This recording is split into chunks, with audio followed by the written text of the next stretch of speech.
Hello बच्चों, आज हम अपना नेक्स्ट चैप्टर स्टार्ट कर रहे हैं इको में, that is chapter number 5, price elasticity of demand. सबसे पहले मैं आपको इस चैप्टर का मीनिंग ही क्लियर कर देती हूँ कि इसमें हम पढ़ने क्या वाले हैं।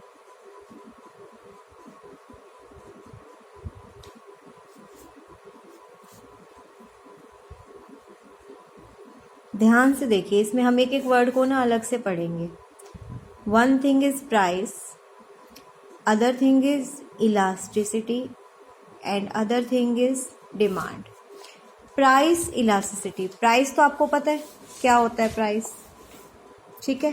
रुपीज़ में मेज़र किया जाता है, किसी भी प्रोडक्ट का हमें प्राइस जानना है। इलास्टिक खेला है कभी बचपन में आप लोगों ने? इलास्टिक का मतलब होता है चेंज। इलास्टिक का क्या मतलब होता है? चेंज। अगर आप लोगों को ध्यान हो, आपके घर में कोई भी इलास्टिक होगा, आप उसको खींचोगे कम करोगे, खींचोगे कम करोगे, तो उसमें चेंज आता है ना। तो इलास्टिक का मतलब क्या होता है कि वो कम ज़्यादा हो जाता है। तो प्राइस इलास्टिसिटी का मतलब है चेंज। अब देखो, ये अलग चीज़ है, यहाँ से बंटवारा हो जाता है प्राइस, और ये पूरा नाम है elasticity of demand. That means change in demand. और यहाँ पे कौन सी डिमांड की बात हो रही है?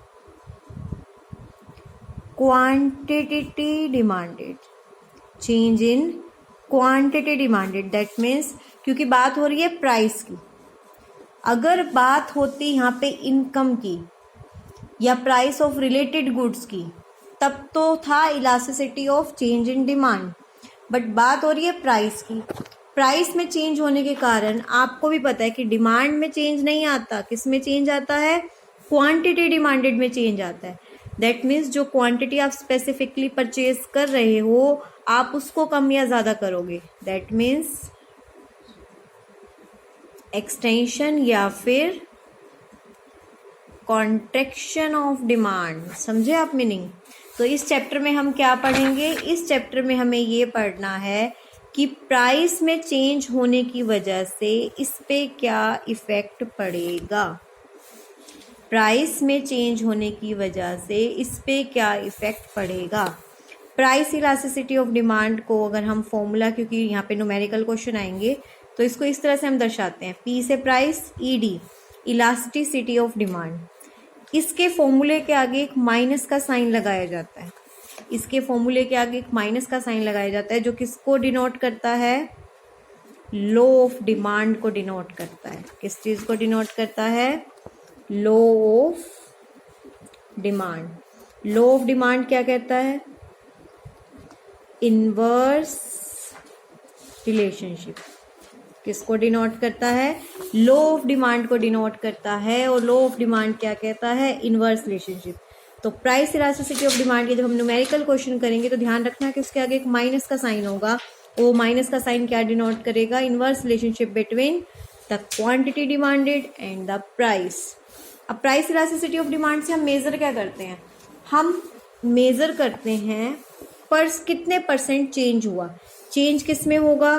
क्वांटिटी डिमांडेड में। किसकी वजह से होगा? प्राइस की वजह से। तो हम क्या मेजर करेंगे?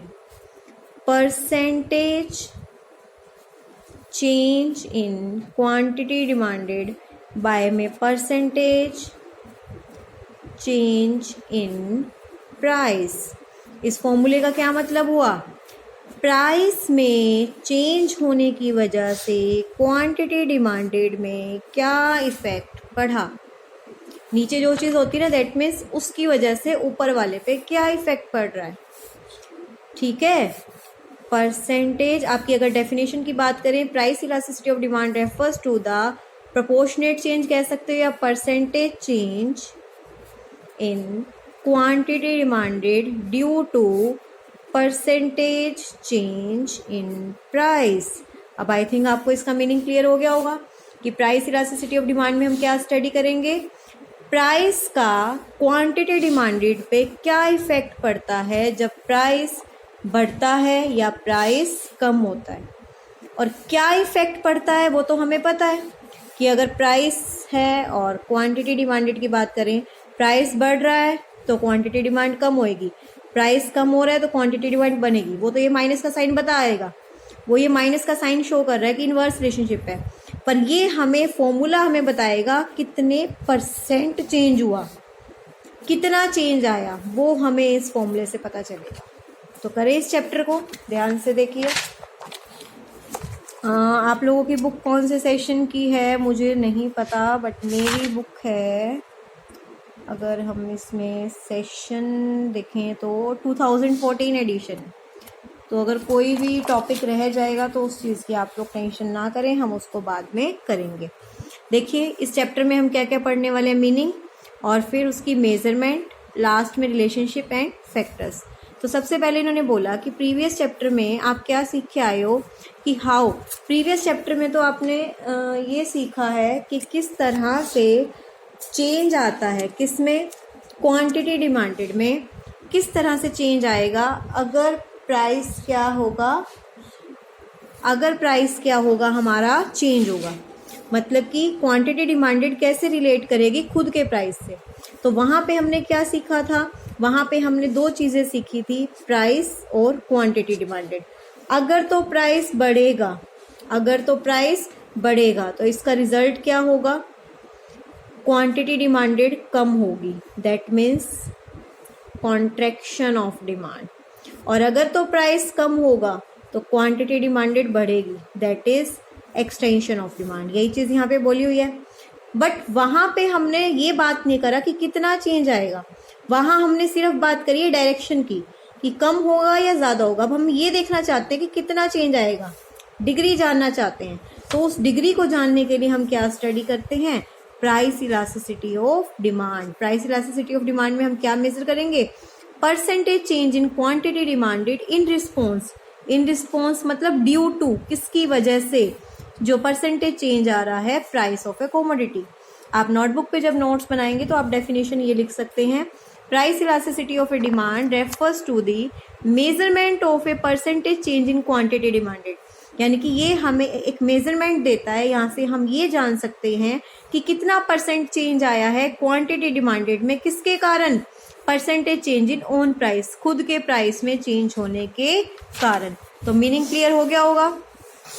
अब इसको मेजरमेंट को ध्यान से सीखना है। मेजरमेंट को सीखने के लिए देखिए मैं आपको पूरा ये कंसेप्ट, ये फॉर्मूला कैसे बना सब सिखाऊंगी। कंफ्यूज होने की आपको बिल्कुल भी ज़रूरत नहीं है, बहुत ही इजी है। मेजरमेंट देखिए हमारे दो फॉर्मूले हैं, और जो फर्स्ट फॉर्मूला है वो हमारे न्यूमेरिकल्स में यूज़ होता है। मेजरमेंट में जो आपका यूज़ होगा, एक तो है प्रोपोर्शनेट मेथड और दूसरा है जियोमेट्रिक। जियोमेट्रिक में हम ग्राफ का यूज़ करते हैं, प्रोपोर्शनेट में फॉर्मूले का यूज़ करते हैं। अब हमारा फॉर्मूला है क्या, हमारा फॉर्मूला, इसके लिए हम थोड़ा डेरिवेशन सीखेंगे कि ये फॉर्मूला बना कैसे। परसेंटेज क्या फॉर्मूला है हमारा, percentage change in quantity demanded upon में परसेंटेज चेंज इन प्राइस। अब आप छोटे क्लासेस में थे, अगर आपको ध्यान हो परसेंटेज कैसे निकलती है, परसेंटेज चेंज इन क्यूडी निकालना है मुझे। अगर आप लोगों को ध्यान हो, छोटे क्लासेस में हम जो चेंज निकालते थे, कैसे निकालते थे परसेंटेज, जो चेंज आया उसको ऊपर रखा, बाय में जो पहले इनिशियल होता था वह इनिशियल वैल्यू, मल्टीप्लाई में 100, ये आ जाएगी। इसी तरह परसेंटेज चेंज इन प्राइस कैसे निकलेगा, मतलब परसेंटेज, आप अपने मार्क्स की परसेंटेज कैसे निकालते हो, मार्क्स बाय में टोटल मार्क्स मल्टीप्लाई 100। तो सेम वैसे ही है, आप यहाँ पे ऊपर क्या लोगे, चेंज इन प्राइस बाय में इनिशियल प्राइस मल्टीप्लाई 100। ये पूरी चीज़ आप इस फॉर्मूले में पुट कर देंगे। ये पूरी चीज़ जब आप इस फॉर्मूले में पुट करेंगे, ध्यान से देखेंगे, यहाँ पे क्या है आपका, चेंज इन क्यूडी बाय में इनिशियल क्यूडी मल्टीप्लाई 100, फिर आपका है चेंज इन प्राइस बाय में, ये आपकी नोटबुक पे ना डेरिवेशन होनी चाहिए, मेजरमेंट में आप ये डेरिवेशन ही दिखाएंगे। 100 से 100 कट गया। अब चेंज इन डिमांड, आप पहले यहाँ पे लेट कर लो कि आपकी जो इनिशियल डिमांड है वो है Q, और जो इनिशियल प्राइस है वो है आपका P, ठीक है। और जो आपकी न्यू क्वांटिटी डिमांड है वो आपकी है Q1, और आपका न्यू प्राइस है P1। ये आप साइड में सारा लेट करेंगे तो चेंज क्या आएगा, change in QD, Q1 minus Q, यानी कि अब जो है और पहले था। चेंज को हम इकोनॉमिक्स में ट्राइंगल से शो करेंगे, ध्यान रखना, चेंज को इकोनॉमिक्स में ट्राइंगल से शो करेंगे, और चेंज इन Q का मतलब है Q1 माइनस Q।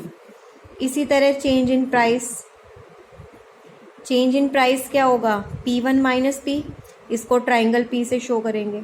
ये सारी चीज़ें अभी फॉर्मूले में यूज़ होने वाली हैं। देखो, change in QD, change in QD हमारा क्या होता है, Q1 माइनस Q, और ओरिजिनल क्या है मेरा Q। यहाँ पे क्या है मेरा P1 माइनस P, और ओरिजिनल P, ठीक है। अब ध्यान से देखो, Q1 माइनस Q को मैंने किससे डिनोट किया, ट्राइंगल Q से, ठीक है। और ये ट्राइंगल P के बाय में P। जब रेसिप्रोकल होता है, बाय में होता है, बाय के बाय में हो तो रेसिप्रोकल कर देते हैं। चेंज इन Q, ये डेरिवेशन देखो अपने आप होती गई है, मैं तो स्टेप वाइज चलती गई हूँ। मैंने रेसिप्रोकल कर दिया, ठीक है। अब फॉर्मूले को नॉर्मल लिख देते हैं, P बाय Q को आगे कर देते हैं और चेंज को पीछे। अब ये फॉर्मूला आप कभी नहीं भूलेंगे, जब न्यूमेरिकल यूज़ करेंगे तो हम डायरेक्ट इस फॉर्मूले को यूज़ करेंगे। ये हमारा प्राइस इलास्टिसिटी ऑफ डिमांड का फॉर्मूला हमने मेज़र कर लिया। कैसे मेज़र किया, दोबारा देखो, परसेंटेज का फॉर्मूला लगाया। परसेंटेज कैसे निकलती है, change bye original multiply 100। Change क्या है, Q1 माइनस Q, यानी कि ये नया ये पुराना। चेंज को हम ट्राइंगल Q से शो करते हैं। फॉर्मूला आ गया हमारा P बाय Q मल्टीप्लाई, याद रखना P ऊपर है तो उसका चेंज नीचे, Q नीचे है तो उसका चेंज ऊपर। ये पूरी डेरिवेशन आपको सीखनी है, आपको नोटबुक में करनी है। पहले आप ये लेट करेंगे, फिर आप ये डेरिवेशन करेंगे, और यही आपका फर्स्ट मेथड है। देखिए, परसेंटेज मेथड में हम परसेंटेज जानते हैं, इस मेथड में इलास्टिसिटी ऑफ डिमांड को मेज़र किया जाता है परसेंटेज के अकॉर्डिंग। तो ये पूरी डेरिवेशन मैंने आपको सिखा दी है, क्लियर है। इसी का एक न्यूमेरिकल आपको दिया हुआ है, ध्यान से देखिए। सपोज करिए एक आइसक्रीम का प्राइस था 4 रुपीज़ और इसकी डिमांड कितनी थी, 1 कप, ठीक है। यानी कि ये आपका क्या हो गया P, और ये आपका क्या हो गया Q, क्लियर है। फिर उन्होंने कहा if the price of ice cream falls to, price कम होके कितना हो गया 2 रुपीज़, तो ये P1 हो गया नया प्राइस। फिर इन्होंने कहा और आपकी डिमांड, प्राइस कम हुआ तो डिमांड बढ़ के कितनी हो गई Q1। अब आपको सब कुछ गिवन है, आपको प्राइस इलास्टिसिटी ऑफ डिमांड निकालना है, तो आप क्या करेंगे, आपको P दिया हुआ है, P1 दिया हुआ है, तो चेंज इन P कैसे निकलता है, P1 माइनस P निकाल लिया। इसी तरह चेंज इन Q भी निकाल लोगे, Q1 माइनस P। अब आपके पास चेंज भी है, आपके पास ओरिजिनल भी है, ये फॉर्मूले की चारों वैल्यू उसमें पुट करी, आ गया price elasticity of demand, clear है यहाँ पे। अब elasticity of demand that 1% fall in price of A commodity, अगर 1% चेंज आएगा तो डिमांड कितने परसेंट बढ़ेगी, 6%, क्योंकि 1 से कंपेयर करते हैं ना हम।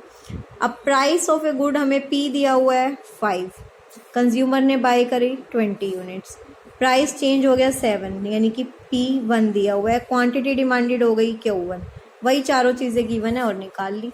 तो ये मेजरमेंट का फर्स्ट था। सेकंड मेजरमेंट में आपको कुछ नहीं करना, जियोमेट्रिक मेथड है, जस्ट आपको ये डायग्राम बनाना है और एक ये फॉर्मूला याद करना है। इसमें हम डिमांड को मेजर करते हैं, ये मिड पॉइंट लेते हैं, this is the lower segment, this is the upper segment. हमारा फॉर्मूला होता है डिमांड को मेजर करने का, लोअर सेगमेंट बाय में upper segment, lower segment by में अपर सेगमेंट। ध्यान से समझेंगे इस चीज़ को।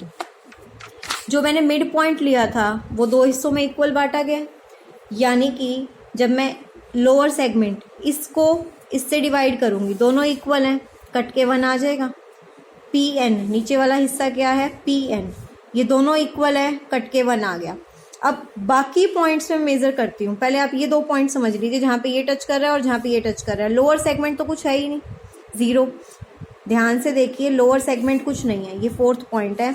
यहाँ पे जो n पॉइंट है, लोअर सेगमेंट क्या है 0, जो कि ऊपर आता है। 0 के बारे में कुछ भी हो, क्या होगा 0।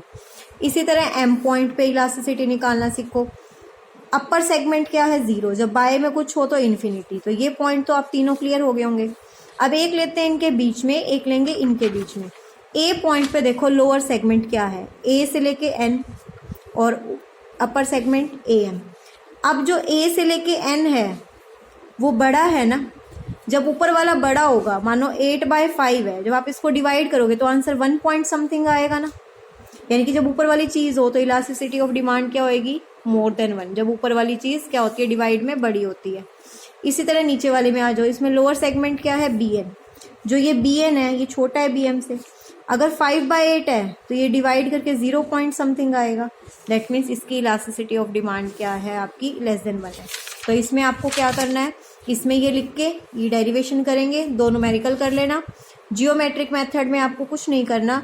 जियोमेट्रिक मेथड में आप क्या करेंगे, सिर्फ ये लाइन मैं आपको बता देती हूँ कि आप इसमें क्या लिख सकते हो। यहाँ तक इसकी थ्योरी आप यहाँ तक लिखेंगे, फिर आप एक ये डायग्राम बनाएंगे और फिर आप अपना ये फॉर्मूला लिखेंगे, ठीक है। फिर आप लिखेंगे now we derivate the different demand curve. यहाँ से आपका डेरिवेशन स्टार्ट हो जाएगा।